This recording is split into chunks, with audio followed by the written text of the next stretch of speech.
tunataka tuingie kidogo kwenye muda wa maombi, kwa sababu jioni ya leo nimekuja kwa ajili ya kukuombea. Nimekuja kwa ajili ya kutangaza neno la Bwana juu yako. Kwa sababu gani?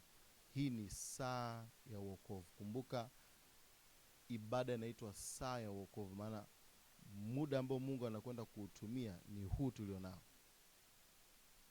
Ni kipindi hiki tulicho nacho ndicho ambacho Mungu anakwenda kukitumia kwa ajili ya kuleta mabadiliko katika maisha yako. Kwa popote pale ambapo unatufuatilia, popote pale ambapo unatufuatilia,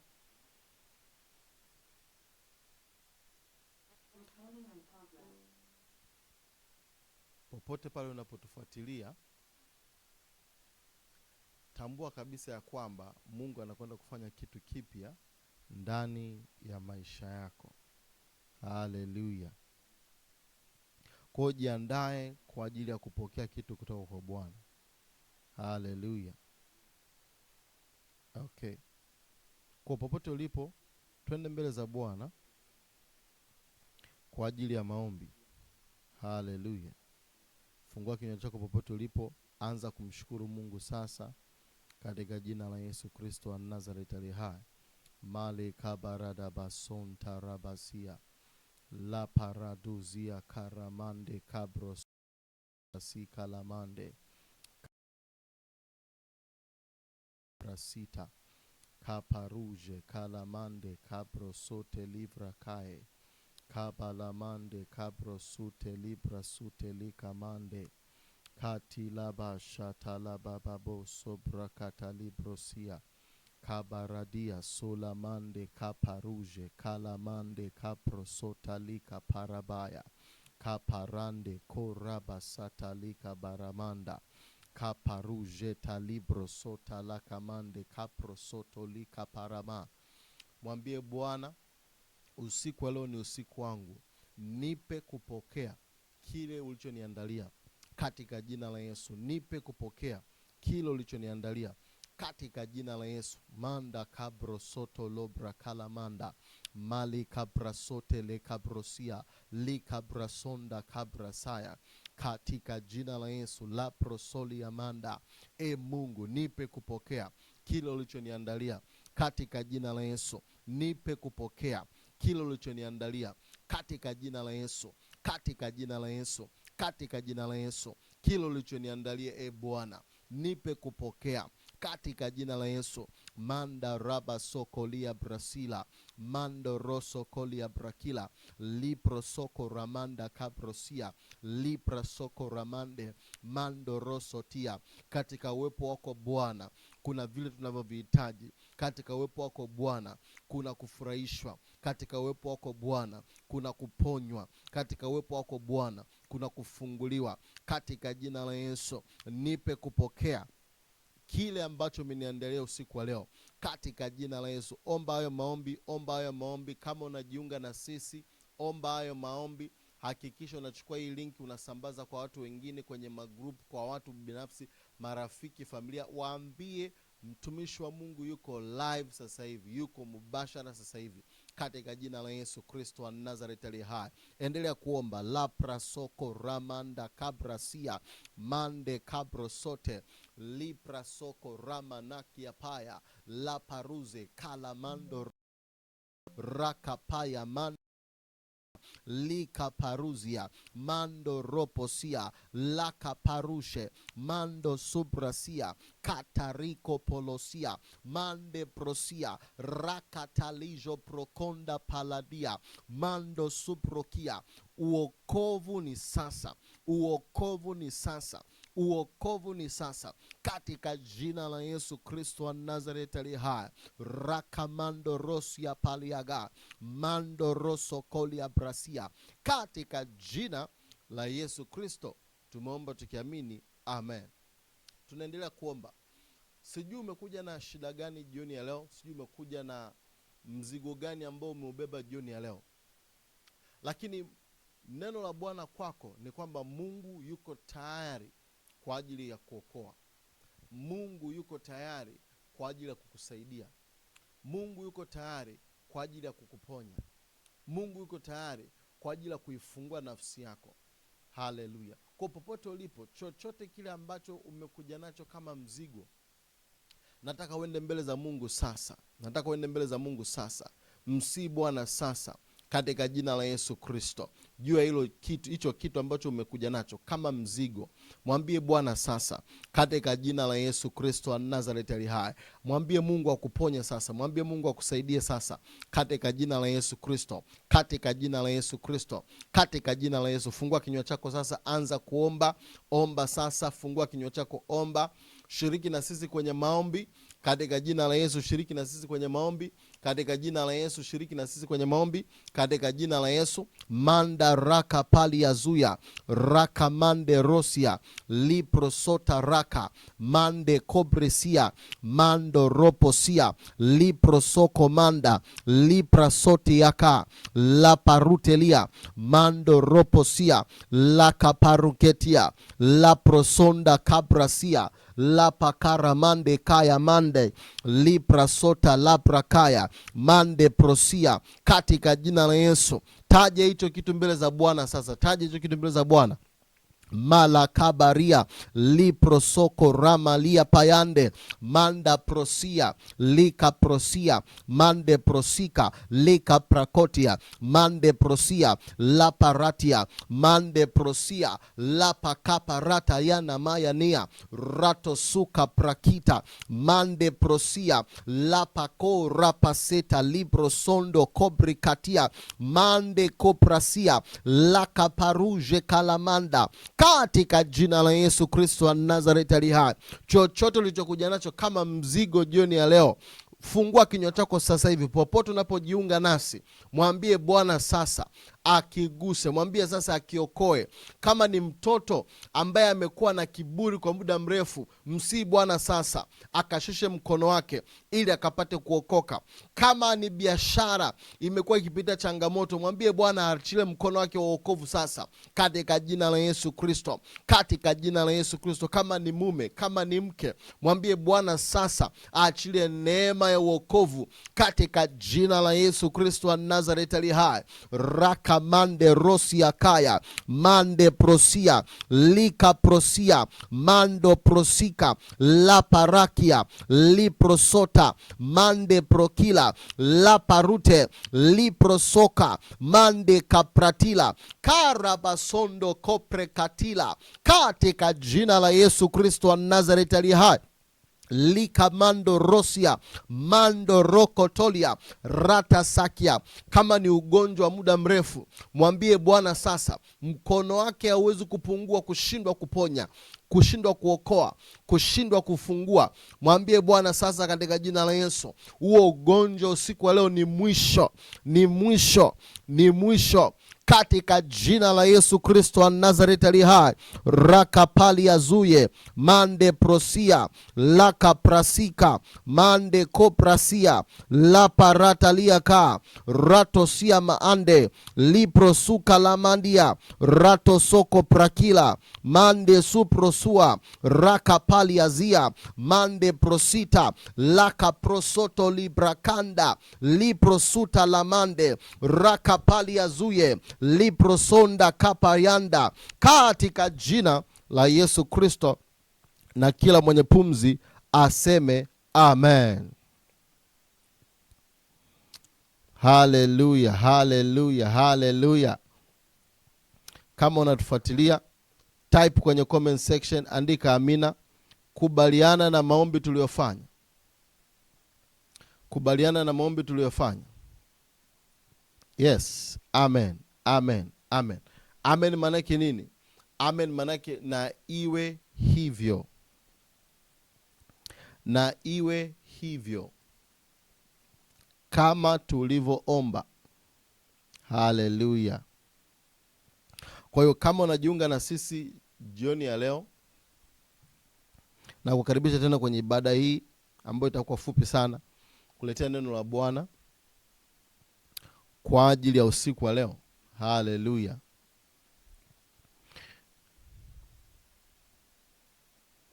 Kama uko tayari kwa ajili ya neno, andika kwenye comment pale, niko tayari, niko tayari. Na wewe ambao unatufuatilia Facebook,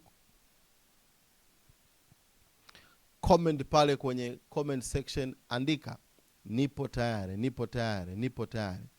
I am ready, nipo tayari, nipo tayari. Nipo tayari, nipo tayari kwa ajili ya neno. Yes. Naona watu wako tayari.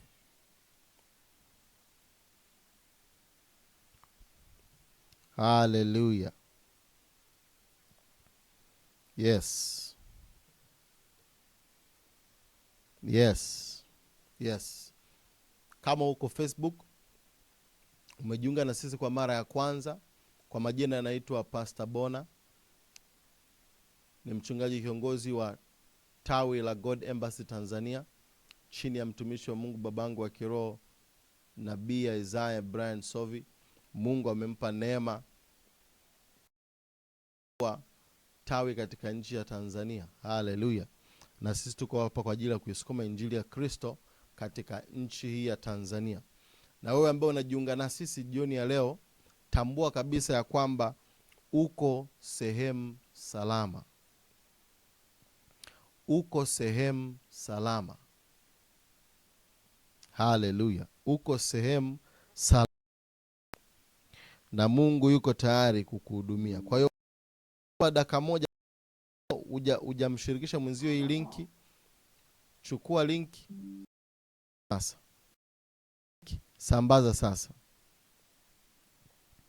Chukua linki, sambaza sasa.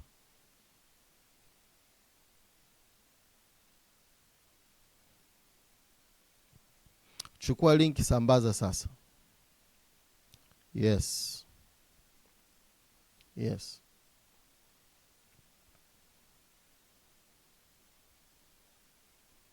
Hallelujah.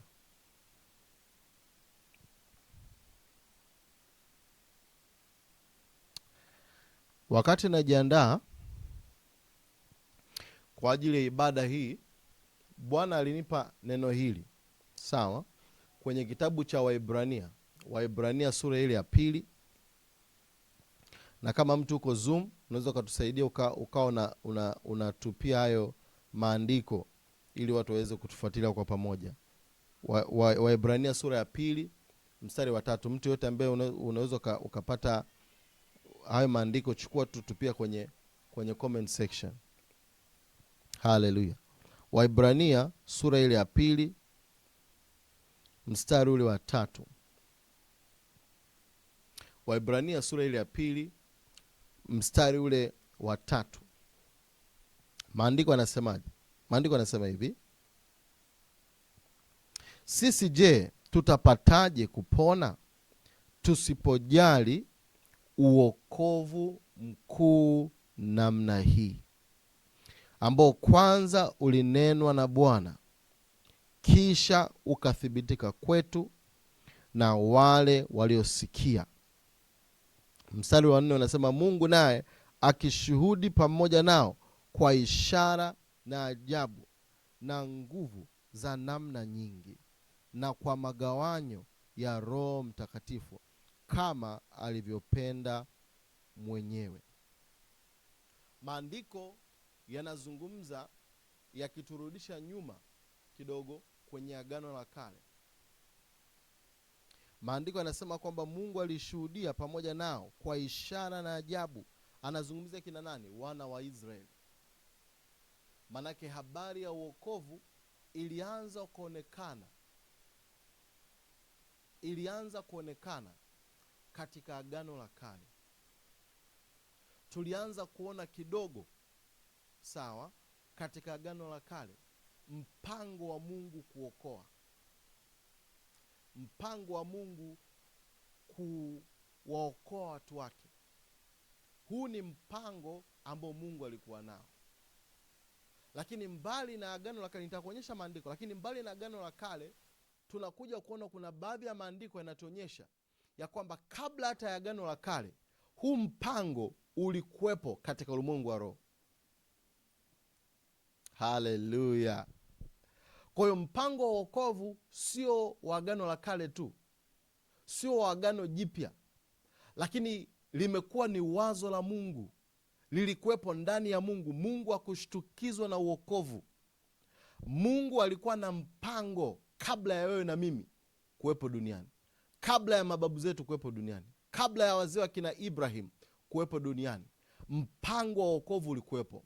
Hii ni kutuhakikishia nini? Ya kwamba Mungu wetu amejipanga. Maandiko yanasema anajua mwisho tokea mwanzo. Maanake nini? Hashtushwi na mambo yanayoendelea duniani, hashtushwi na changamoto unayoipitia, hashtushwi na wakati mgumu ulio nao au sehemu uliopo. Mungu hashtushwi na vitu kama hivyo. Kwa sababu gani? Maandiko anasema anaujua, anautangaza mwisho tokea mwanzo. Maanake anajua mwanzo na anajua mwisho. Kwa habari ya wokovu ilikuwa ndani ya Mungu kabla ya wewe na mimi kuwepo. Kwenye kile kitabu cha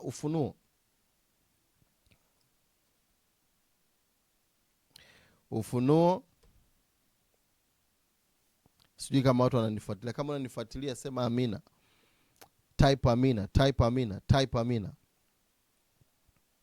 Ufunuo 13.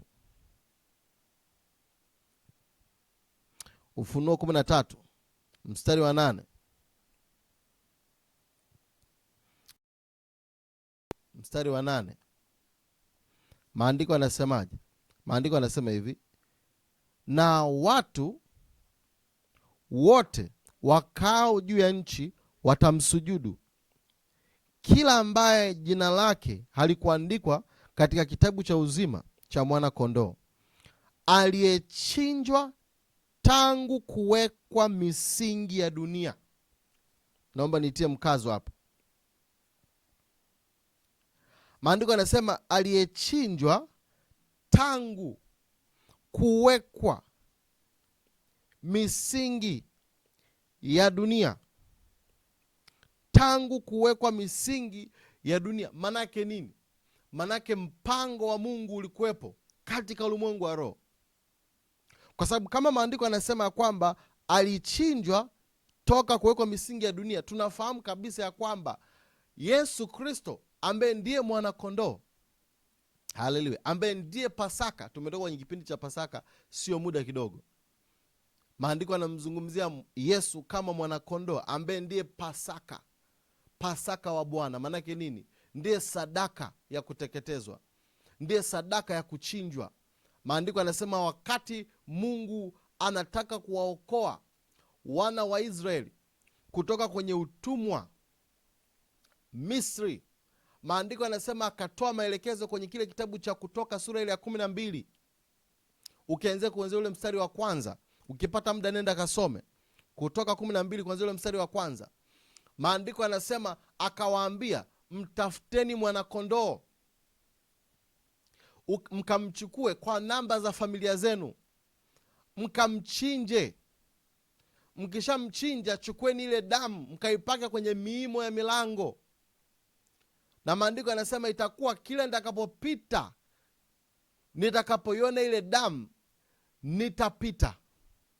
Haleluya, haleluya, haleluya.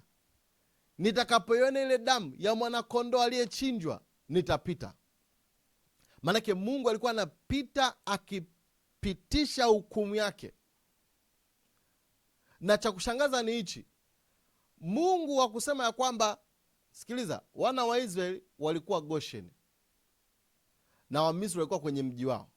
Kwa Mungu alikuwa anajua kabisa kwamba eneo la wana wa Israeli ni Gosheni. Haleluya, naomba unifuatilie. Alikuwa anajua kabisa kwamba eneo la wana wa Israeli ni Gosheni, na angekuwa na uwezo ya kwamba asipite Gosheni, apite tu katikati ya nyumba za wana wa Misri, kwa sababu mpango wake ilikuwa ni kuachilia pigo la mwisho, ambapo Farao pamoja na ugumu wa moyo wake angekuwa tayari kuwaachilia wana wa Israeli. Huu ni wokovu wa Bwana ulio mkuu. Maandiko yanasema bado akatoa maelekezo, akaambia, sikiliza, mtamchukua mwanakondoo ambaye ndiye Pasaka. Huyu mwanakondoo anaitwa Pasaka, Pasaka wa Bwana. mtamchukua, mtamchinja, mtachukua damu yake, mtapaka kwenye mimi wa milango, na itakuwa nitakapoiona damu, nitavuka. Haleluya! Ninamwona Bwana akikufunika katika jina la Yesu. Ninamwona Bwana akikutenga na uovu katika jina la Yesu. Kuna vitu ambavyo adui amevipanga kwa ajili ya watu wengi kwenye eneo unaloishi, lakini Bwana anakuepusha navyo katika jina la Yesu. Sema amina. Haleluya. Kwa maandiko anasema ya kwamba akiona damu atavuka, atapita, hatoileta ghadhabu kwenye hiyo nyumba. Na maandiko anasema kila nyumba ambayo ilikuwa na damu kulikuwa kuna kilio, lakini kwenye nyumba za Misri kulikuwa kuna kilio, kwa sababu Bwana alipitisha hukumu yake. Lakini hiyo yote nini? Ni mpango wa uokovu. Haleluya. Mpango wa uokovu. Mungu anapopanga kuokoa, haleluya, amejipanga na ana mpango ambao atautekeleza mpaka imefanikiwa. Kwa uwe na uhakika, mpango wa uokovu juu ya maisha yako ni hakika. Kwa sababu gani? Mungu amelithibitisha neno lake, amelithibitisha neno lake. Ana uhakika ya kwamba hakika atakusaidia, hakika atakutoa kwenye hiyo changamoto, hakika utafunguliwa kwenye vifungo vya shetani, hakika atakutoa kwenye dhambi, hakika atavunja hivyo viambaza, atavunja hivyo vitu ambavyo vimekuwa vikikubana kwa muda mrefu. Sema amina. Haleluya, haleluya. Kwa maandiko anasema kwa sababu alimtii, kwa sababu akapaka ile damu kwenye mimi wa milango, Bwana akawaokoa. Na maandiko anasema baada ya lile pigo, maandiko anasema Farao akawaruhusu, na maandiko anasema kwamba wakaondoka. Lakini hawakuondoka tu hivi. Maandiko anasema kwamba Mungu aliwapa maelekezo, nendeni kwa Wamisri, nendeni mkawaambie wawape dhahabu, wape vitu mnavyovitaka. Na maandiko anasema kwamba wakati wana wa Israeli wanatoka Misri, maandiko anasema walitoka na mali nyingi. Maandiko anasema mali mengi, lakini ni mali nyingi. Haleluya. Huu ni uokovu wa Bwana. Maanake nini? Mungu anapoamua kuokoa, anaokoa kisawasawa. Mungu anapotuma neno la uokovu kwako, maanake Mungu amejipanga kwa ajili ya uokovu. Sikiliza, uko mahali hapa unatamani watu wa nyumbani kwako waokoke, wamjue Kristo. Hili ni neno kwa ajili yao. Hili ni neno kwa ajili yao. Kwa sababu gani? Mungu yuko tayari kuokoa. Na usiku wa leo tutakwenda kuomba kwa habari ya uokovu wa watu wa nyumba zetu, habari ya uokovu ya watu ambao tumekuwa tukiwashuhudia kwa muda mrefu, habari ya uokovu kwa ajili ya watu ambao wamekuwa ni wagumu kuisikia sauti ya Mungu. Kwa sababu gani? Mungu yuko tayari kuokoa, na hii ni saa ya uokovu. Andika kwenye comment pale Facebook, Zoom, andika kwenye comment saa ya uokovu, saa ya uokovu. Saa ya uokovu ni sasa. Saa ya uokovu ni sasa. Saa ya uokovu ni sasa. Kwa maandiko anasema kwenye kile kitabu cha Ufunuo 13 ule mstari wa 8 kwamba Yesu ni mwanakondoo aliyechinjwa tangu kuwekwa misingi ya dunia. Kwa huu ulikuwa ni mpango wa Mungu toka mwanzoni. Haleluya. Lakini pia nimekuonyesha kwenye kile kitabu cha Kutoka 12 ya kwamba Mungu alipanga mpango wa kuokoa watu wake na akautekeleza kupitia nani? Musa.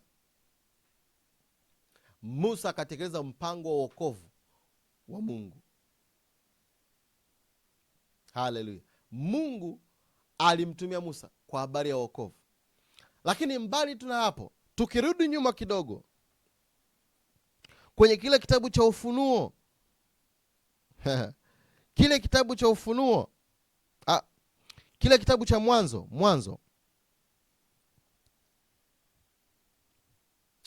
Mwanzo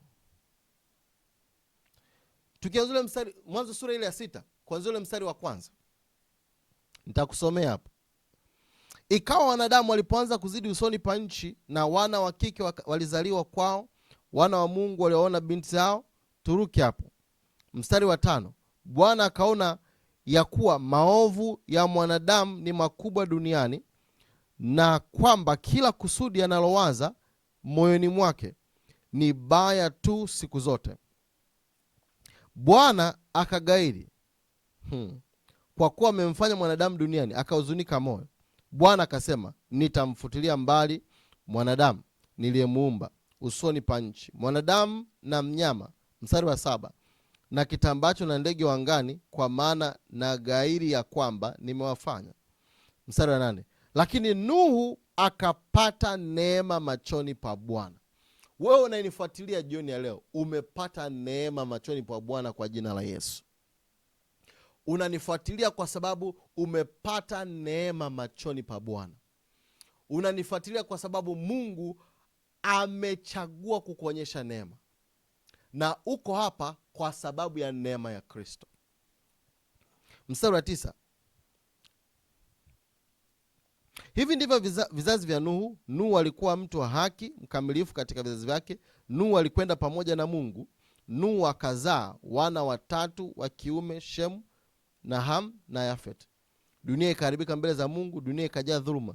Mungu akiona dunia na tazama imeharibika, maana kila mwenye mwili amejaribia njia yake duniani. 13. Mungu akamwambia Nuhu, mwisho wa kila mwenye mwili umekuja mbele zangu, kwa sababu wameijaza dunia dhuluma, basi nitawaharibu pamoja na dunia. Ujifanyie safina. Naomba unisikilize. Kila mpango wa wokovu wa Mungu unapojitokeza, huwa kuna maelekezo. Kumbuka kwenye Kutoka 12 nilikuonyesha mpango wa wokovu ulikuwepo, lakini kulikuwa kuna maelekezo. Maelekezo ni nini? Mtamchukua Pasaka, mtamchinja, mtampaka kwenye miimo ya nini, ya milango.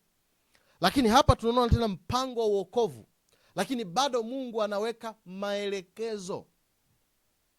Kwa hiyo manake nini? Mpango wa wokovu unaweza kawepo na ukakupita. Unaweza kanisikiliza ukapuuzia. Unaweza ukasikiliza na Mungu akaachilia maelekezo ndani ya moyo wako na ukayapuuzia, na mpango wa wokovu ukakupita. Lakini haitakuwa wewe kwa jina la Yesu. Haleluya. Maandiko yanasemaje? 14. Ujifanyie safina ya mti wa mvinje, fanya na vyumba ndani ya safina, ukaifunike ndani na nje kwa lami. Hivi ndivyo utakavyoifanya: mikono 300 urefu wa safina, mikono 50 upana wake, na mikono 30 kwenda juu kwake. Kwa Mungu akaanza kumpa maelekezo ya namna ya kutengeneza safina. Safina ni nini? Ni aina katika Agano la Kale,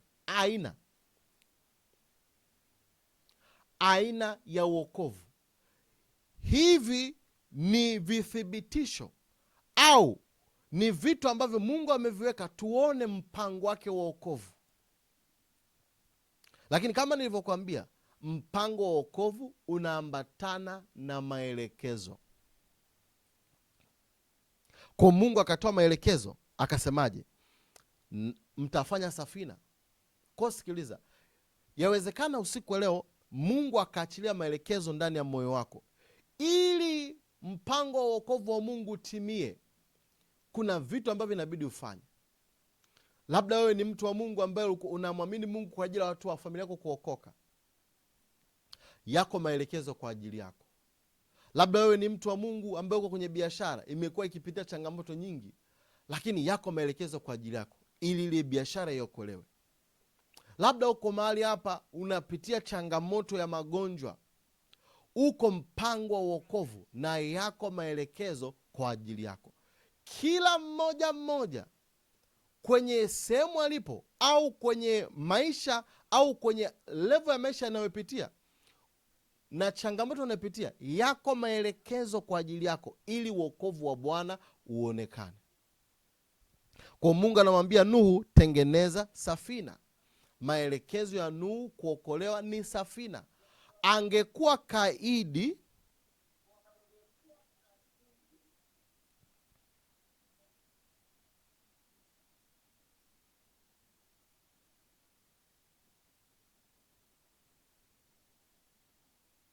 angekuwa kaidi, manake mpango wa wokovu ungempita, ijapokuwa alikuwa amepata nini? Neema. Kwa Wakristo wengi wanashindwa kuelewa kwamba tumepata neema, lakini bado kuna changamoto, bado kuna mambo ambayo hajakaa sawa, bado kuna vitu ambavyo havieleweki vinaenda vipi. Wanashindwa kuelewa kwamba neema ipo, lakini yako maelekezo ya kufanya ili kutimiza wokovu wa Bwana. Na kuombea kwa Mungu jioni ya leo ya kwamba Mungu atakapoachilia maelekezo ndani ya moyo wako, utayatii kwa spidi kwa jina la Yesu. Utayatii kwa spidi kwa jina la Yesu, ili mpango wa wokovu utimie kwenye maisha yako. Kwa maandiko yanatuonyesha ya kwamba Nuhu akamtii Bwana na watu wakamdhihaki, watu walimcheka, watu hawakuelewa kwa nini anafanya anachokifanya, kama vile ambavyo watu hawatakuelewa yale maelekezo ambayo Mungu atakupa. Jinsi utakavyokuwa ukiyatii, watu hawataelewa, watu watakucheka, watu watauliza maswali, lakini usijali wala usiwasikilize. Kwa sababu gani? Mpango wa wokovu kwako utatimia utakapotii maelekezo Mungu atakayokupa. Kwa usijali watu wengine wanafanya nini. Yawezekana wengine mnanisikiza wakati huu, labda mmekuwa sio watii wa fungu la 10, lakini labda yawezekana Bwana akakusemesha akasema umekuwa utoe fungu la 10 na mpango wako wa wokovu umefichwa ndani ya fungu la 10. Wengine labda mmekuwa wavivu wa maombi, yawezekana Mungu akaanza kukusemesha, kama unataka kuona wokovu mkuu wa staili hii, lazima uingie kwenye maombi ya nusu saa au maombi ya dakika 20 au maombi ya lisaa au maombi ya masaa 2. Inategemeana na jinsi ambavyo unatembea na Mungu. Labda yawezekana wengine maelekezo yenu sawa ni kwenda kufikia watu ambao hawajaokoka, kuhubiri Injili labda mitaani, na yawezekana uokovu wako umefungwa kwenye maelekezo haya nayo kushirikisha jioni ya leo. Utakapotii maelekezo, ndivyo ambavyo utaona mpango wa uokovu wa Mungu ukitimia kwenye maisha yako. Haleluya! Na naamini watu ambao mnanisikiliza mtatii kwa jina la Yesu. Haleluya, haleluya, haleluya. Yes. Kwa hiyo Mungu anasema nini? Mungu anasema mpango wa wokovu anao, lakini anataka nini? Anataka tutii maelekezo ili wokovu upate kutufikia. Kwa maandiko anasema kwamba wakamcheka. Ukiendelea sura ile ya 6, maandiko anasema lakini Nuhu akaendelea kujenga, akajenga kwa muda mrefu sana, akajenga. Wakati huo mvua ilikuwa haije kutokea, kwa watu walikuwa hawaelewi, watu walikuwa hawaelewi. Ndivyo ambavyo unaona jinsi ambavyo utii wa maelekezo ni muhimu sana, kwa sababu wakati ule kulikuwa kuna chochote ambacho kinaonyesha mvua haijawahi kunyesha. Kwa watu walikuwa hawajui nini hicho, kwa watu walikuwa wategemea, watu walikuwa wanamuona kwamba Nuhu hana akili. Haleluya! Ndivyo ambavyo watu wengi wanatuona Wakristo, ndivyo ambavyo watu wengi wanakuona wewe huna akili. Inakuwaje unamtegemea Mungu? Kuna wengine ambao waamini Mungu, lakini inakuwaje unamtegemea Mungu? Tunamwamini Mungu kwa sababu Mungu ana mpango wa wokovu juu ya maisha yetu. Haleluya! Kwa hiyo sikiliza, maandiko yanasema kwamba Nuhu akafuata maelekezo, akatengeneza ile safina, na maandiko yanasema hivi, ilipofika siku yenyewe maandiko yanasema ya kwamba Mungu akafunga mlango. Mungu akafunga mlango. Mungu alipofunga mlango, wakajaribu kuja kugonga, kwa sababu mvua ikaanza kunyesha, nchi ikaanza kujaa maji. Wakaanza kulia na kumwambia Nuhu, tufungulie. Nuhu, tufungulie. Nuhu, fungua mlango. Wanagonga. Nuhu anatamani kuwafungulia lakini hawezi.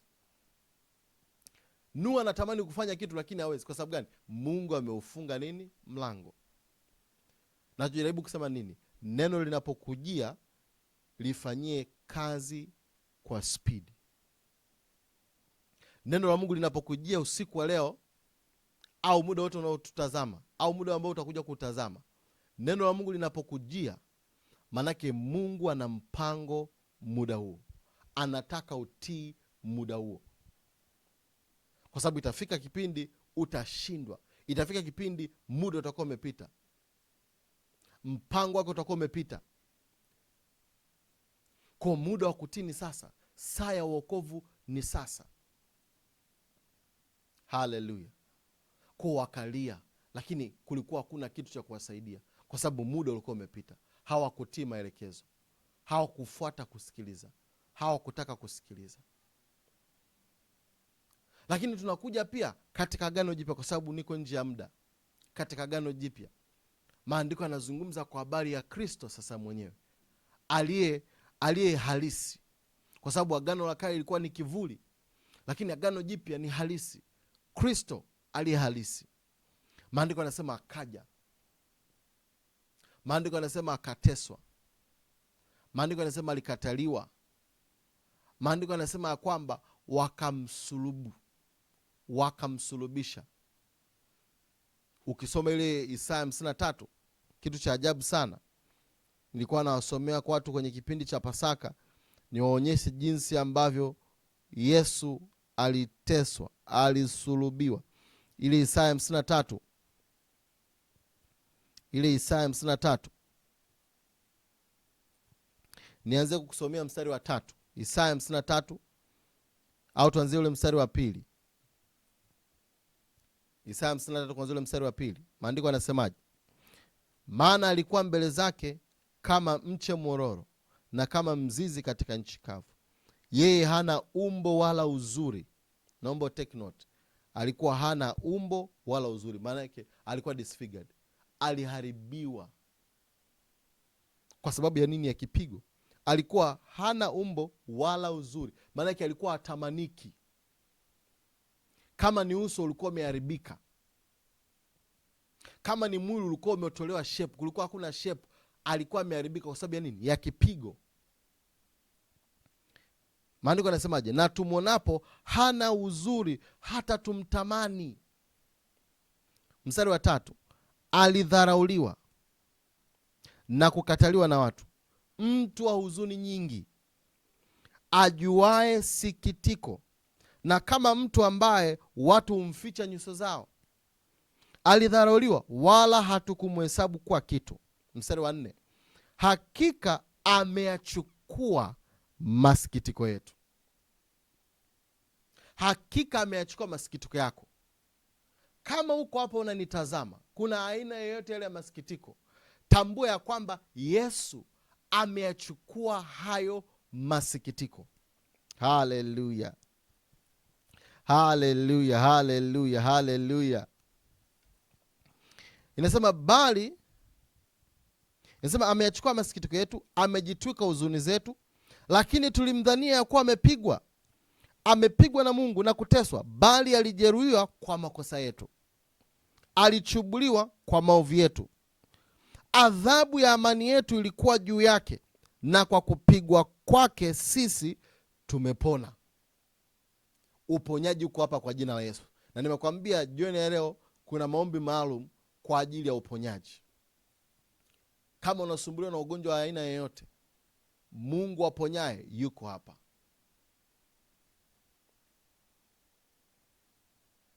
Mstari wa 6. Sisi sote kama kondoo tumepotea, kila mmoja wetu amegeukia njia yake mwenyewe, na Bwana ameweka juu yake maovu yetu sisi sote. Mstari wa 7. Alionewa lakini alinyenyekea, wala hakufunua kinywa chake. Kama nani?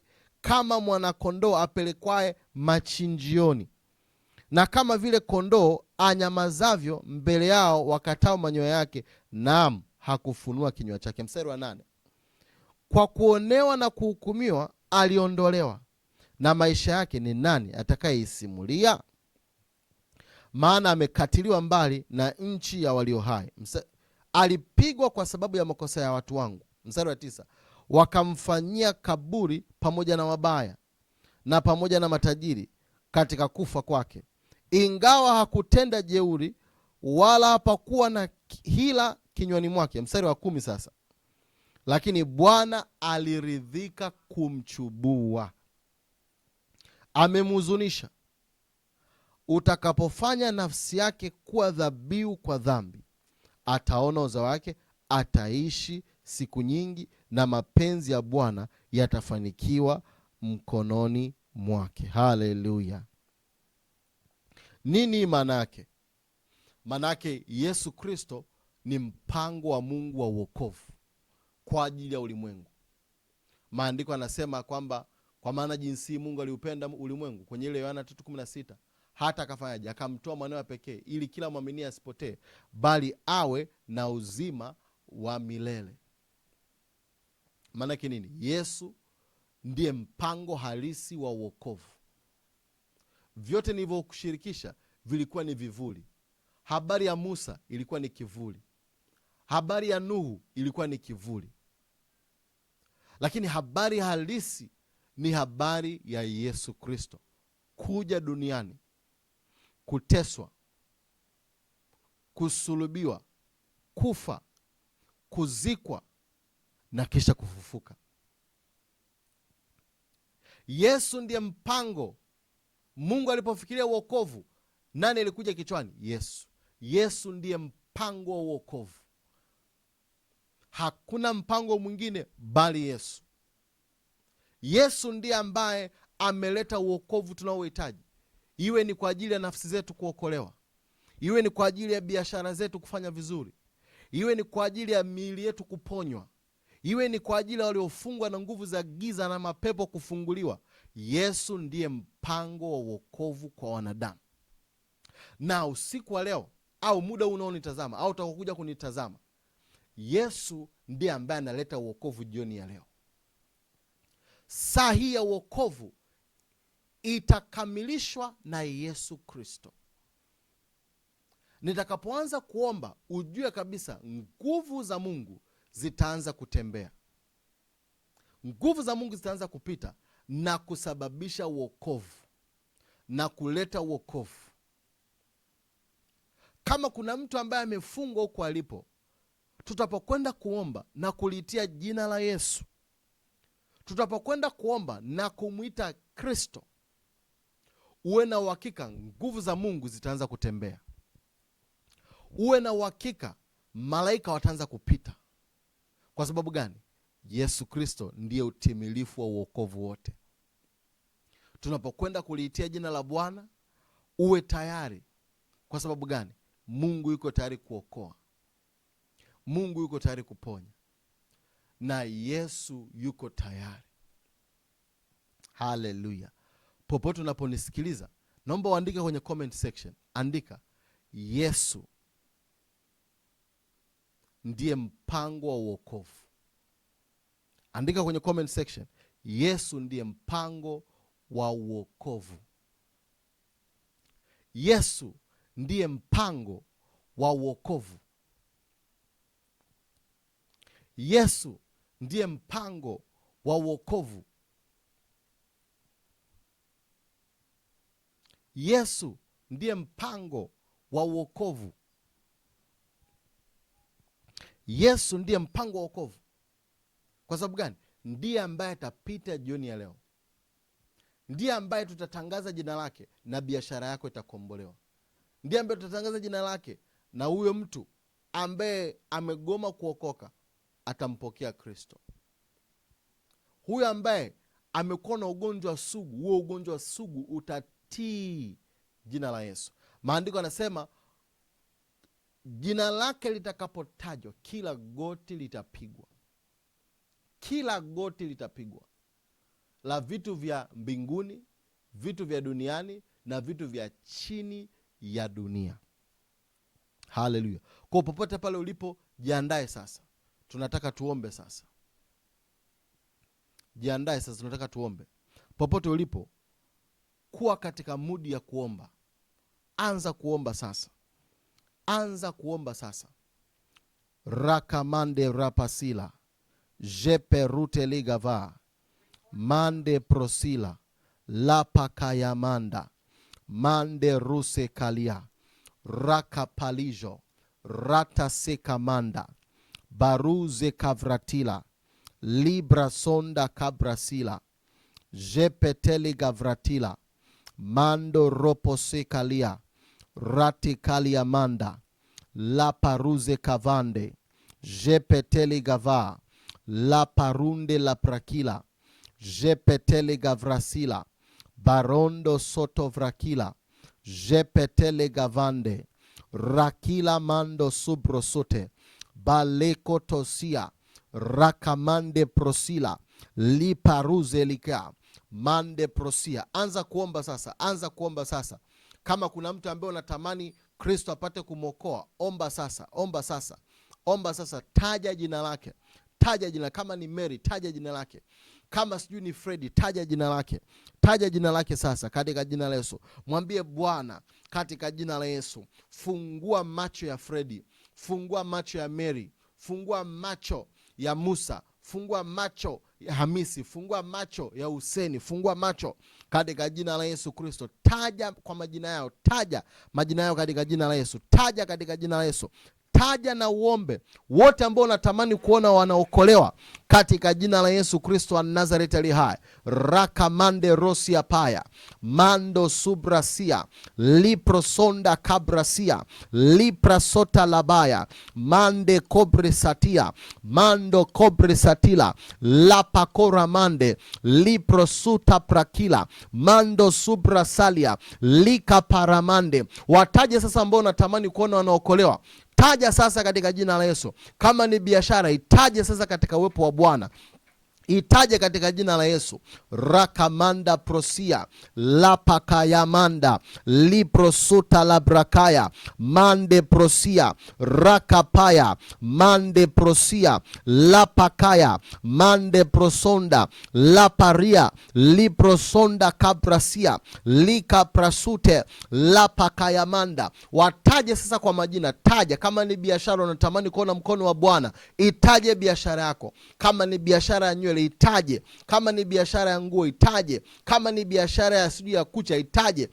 Biashara inayote taja sasa katika uwepo wa Bwana. Itamke, mwambie Yesu, tuma nguvu zako, tuma uwezo wako katika jina la Yesu. Biashara yangu ikakombolewe, biashara yangu ikaokolewe. Wataja watu kwa majina yao. Wataja watu kwa majina yao. Wataje. Mungu katika jina la Yesu, fungua masikio yao.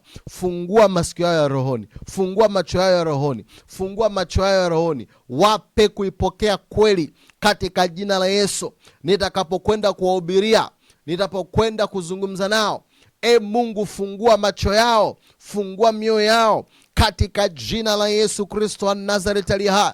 Rakamanda rapaseka. Liprosoko manda. Manto rokosia. Liprosoko riamande. Mando rosia. Kama ni ugonjwa, omba sasa katika jina la Yesu. Omba sasa katika jina la Yesu. Mungu, mkono wako sio mfupi hata ushindwe kuokoa. Katika jina la Yesu Kristo wa Nazareti ali hai, ninatamka nguvu za Mungu katika jina la Yesu. Hata hiyo sehemu unaoumwa, unayougua, weka mkono wako tunapoendelea kwenye maombi. Weka mkono wako unapoumwa katika jina la Yesu. Nguvu za Mungu zinapita katika jina la Yesu. Hakuna umbali katika ulimwengu wa roho. Hakuna umbali katika ulimwengu wa roho. Ninaponyosha mkono wangu na kuomba katika jina la Yesu Kristo wa Nazareti ali hai, nguvu za Mungu zinapita. Nguvu za Mungu zinapita hapo ulipo, iwe ni sebuleni, iwe ni kwenye gari, iwe ni nyumbani, iwe ni dining table, iwe ni ofisini, popote ulipo, nguvu za Mungu zitakufikia. Nguvu za Mungu zitakufikia. Manda rapa sakalia brasia.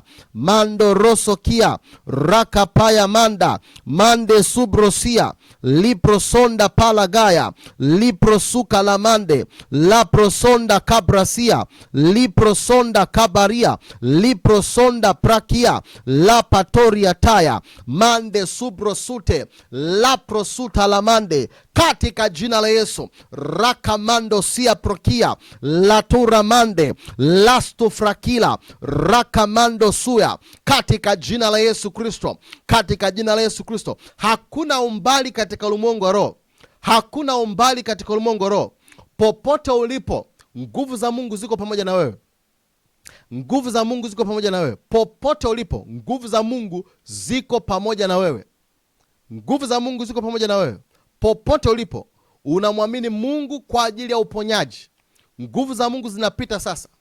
Malaika wa Mungu wanapita sasa, wanaobeba uponyaji, wanaobeba uponyaji, wanaobeba uponyaji, wanapita hapo ulipo sasa.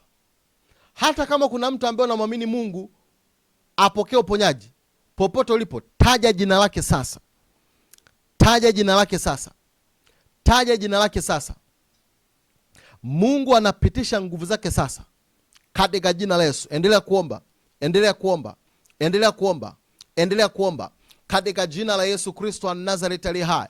Rakamando subrasia la prosonda kaprosia la parande subra liprosonda prasila mande prosila liprosuta labrakaya liprosonda kabrosoya lapakorabase mando subrasate laprosuka lamande juprosute vrakila rakamande subrosota lapakaya manda liprosuta brakaya mando subrosuta laparata laparata mando sotoroko rakakaya manto subra liprosonta labrakila ratasia barunde kabrosote lapakaya mande jupresutea rakapaya liprosonda kabrosia lishtonda kabrasa ratisokoya rakamanda jotorute liprosonda kabrosia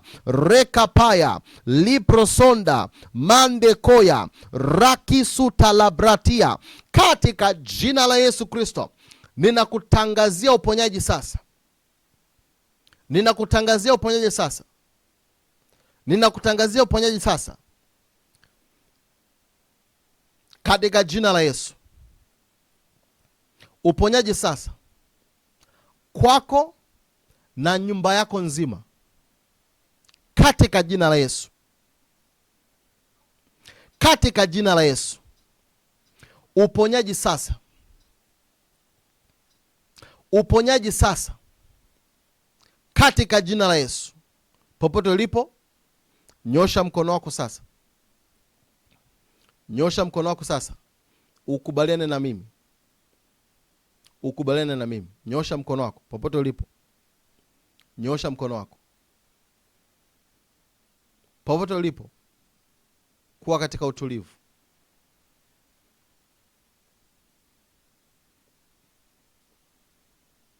Nguvu za Mungu sasa zinapita, katika jina la Yesu.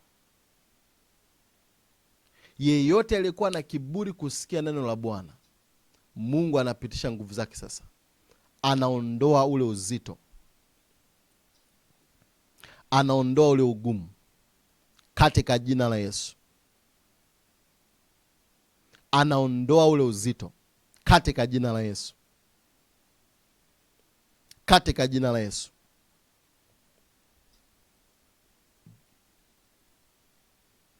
Anaondoa ule uzito, katika jina la Yesu.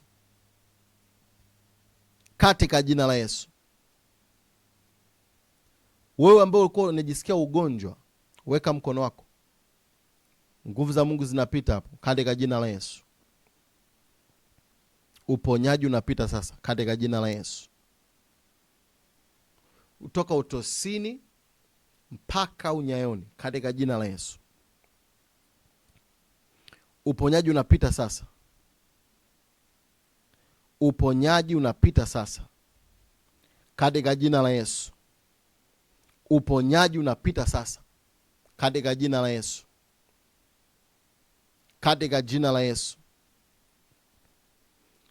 Unayemwamini Mungu kwa ajili ya biashara, kwa ajili ya biashara, tunatuma neno sasa, katika jina la Yesu, juu ya biashara yako. Tunatuma neno sasa, katika jina la Yesu, neno la wokovu, katika jina la Yesu. katika jina la Yesu. Biashara yako sasa ikapokea uzima. Biashara yako ikapokea uzima. Biashara yako ikapokea uzima katika jina la Yesu. Biashara yako ikapokea uzima katika jina la Yesu. Popote ulipo,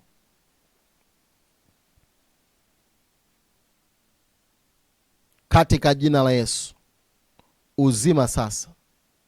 Uzima sasa. Uzima sasa. Uzima sasa katika jina la Yesu Kristo wa Nazareti ali hai. Mungu ninakushukuru. Sante Bwana. Sante Bwana. Sante kwa ajili ya uponyaji. Sante kwa ajili ya wokovu. Sante kwa ajili ya kuwafungua watu wako katika jina la Yesu Kristo wa Nazareti ali hai. Wao na familia zao. Wao na familia zao. Ulisema ya kwamba hii ni saa ya wokovu. Wao na familia zao. Wokovu umewafikia sasa katika jina la Yesu. Na biashara zao. Maandiko yanasema ya kwamba ulipowaokoa wana wa Israeli walipotoka Misri, walitoka na mifugo yao, walitoka na watoto wao, walitoka na kila kitu chao. Wokovu unaoleta Mungu sio wa kitu kimoja, wa vitu vyote katika jina la Yesu. Wokovu umewafikia sasa katika jina la Yesu. Wao na biashara zao na familia zao na waume zao na wake zao, watoto wao, ndugu zao, katika jina la Yesu Kristo. Wokovu umewafikia sasa katika jina la Yesu Kristo, na kila mwenye pumzi aseme amen. Amen. Naomba utype kwenye comment section amen, amen, amen. Uko Zoom unatufuatilia, uko Facebook unatufuatilia, type amen. Amen manake nini? Manake unakubaliana na maombi haya. Unakubaliana na neno hili. Unakubaliana na neno hili katika jina la Yesu. Yes. Mungu akubariki sana. Mungu akubariki sana. Kama una shuhuda, andika hapo kwenye comment. Kama kuna kitu ambacho umeona kimetokea, ulikuwa unaumwa, ulikuwa ujisikii vizuri, andika kwenye comment. Umepata uponyaji, andika kwenye comment. Ulikuwa unajisikia vibaya, umepata afadhali, umepata aweni, andika kwenye comment. Nataka tujue kitu ambacho Mungu amekufanyia. Na kuanzia leo, muujiza ambao utakayotokea, usiache kushuhudia. Tuandikie. Tuandikie. Tuandikie popote utakapokuwepo, tuandikie nini ambacho Bwana amefanya kupitia neema hii iliyoko God Embassy. Hallelujah, hallelujah. Yes. Mungu akubariki sana. Na utarudi na ushuhuda kwa jina la Yesu. Hallelujah. Mungu akubariki sana. Naomba tuingie kwenye kipindi chetu cha utoaji. Popote ulipo, jiandae kutoa. Tunamtolea Bwana. Ibada ikamiliki bila sadaka. Naomba ataturushia, tutaona hapo namba. Tuwekee namba hapo ili watu wakapate kumtolea Bwana. Namba hizo hapo zinaonyeshwa kwenye TV yako. Chukua namba, mtolee Mungu sasa hivi. Usiseme baadaye, sasa hivi. Sasa hivi. Usiseme baadaye, toa sasa hivi. Tumie Mungu sadaka yako. Tumie Mungu sadaka yako. Thank you Lord. Mala barada. Karabasota rabani. Kala mande parada. Nakupa dakika 2. Mtolee Mungu sasa.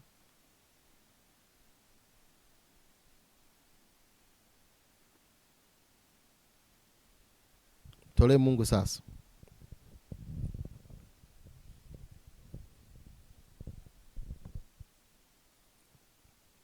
Yes. Kumbuka unapotoa Mungu anapata kubariki. Pia tunajiandaa na weekend ya kumtolea Bwana kwa ajili ya ufalme wa Mungu ambayo itafanyika mwisho wa mwezi huu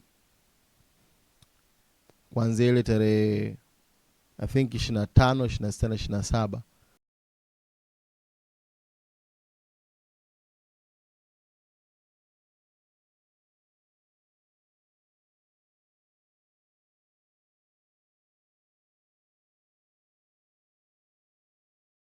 Kingdom Financial Weekend. Hii adhimia kumtolea Bwana kwa ajili ya kuisukuma injili. Hii ni kwa ajili ya kusukuma injili. Kwa tutakuwa tunajiandaa, tutakuwa na siku 3 mwisho wa mwezi huu kwa ajili ya kumtolea Bwana. Kwa hiyo unanifuatilia, ungependa kushiriki, pia tufuatilie. Inawezekana sio mtu kutoka God Embassy, lakini unapenda kumtolea Bwana, karibu. Tunakukaribisha. Jipange kwa ajili ya kumtolea Bwana. Na Mungu atakubariki. Haleluya. Kwa Mungu akubariki sana. Tuko nje ya muda. Wewe niombe kwa ajili yako sasa tunapofunga. Mungu, katika jina la Yesu, asante kwa ajili ya watu wako ambao wamekuwepo tokea mwanzo hata mwisho wa ibada hii. Ninaomba baraka za Mungu zikawe juu yao katika jina la Yesu. Baraka zinazoambatana na huduma hii ya God Embassy chini ya mtumishi wa Mungu Isaiah Brian Sofi, katika jina la Yesu Kristo zikaambatane nao kuanzia sasa katika jina la Yesu. Nimeomba nikiamini. Amen. Mungu akubariki. Uwe na usiku mwema popote unapotufuatilia. Ukawe na wakati mwema kwa jina la Yesu. Amen. Shalom. You are watching Imperial TV. Stay connected. I'm about to teach you the language of the spirit realm. In your conduct, you must have, number 1, consistency. Let your yes be yes, your no be no. If you demonstrate consistency, God will back your words. You must be consistent in prayer. You must be consistent in reading the word. You must be consistent in whatever you do. If you are a tither, if you are a partner, consistency in it. The moment you break the chain of consistency, you have proved to God that your words must not carry power.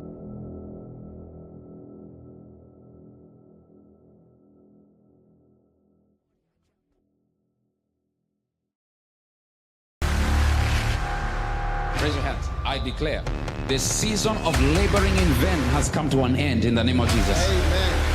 I said the season of working in vain, working hard in vain, it has come to an end in the name of Jesus. Amen. I declare the end of it in the name of Jesus. Amen. By the power of the Holy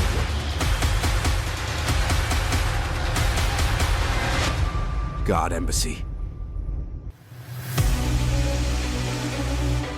Some of you, there is a name you're carrying. It might not be the name you were given, but there is a name in the spirit realm that has been given to you that is connected to limitation. We are going to remove that name in the name of Jesus. I said we are going to remove it in the name of Jesus. The Bible says he went before God and he prayed. He said, enlarge my territory. And the Bible says God answered his prayer. Raise your hand right now. Say, oh Lord, enlarge my territory. Increase my capacity. Increase my capacity. Increase my capacity. Increase my capacity. I refuse to be limited. I refuse to be limited. I refuse to be limited. I refuse to be limited. In the name of Jesus Christ. God Embassy.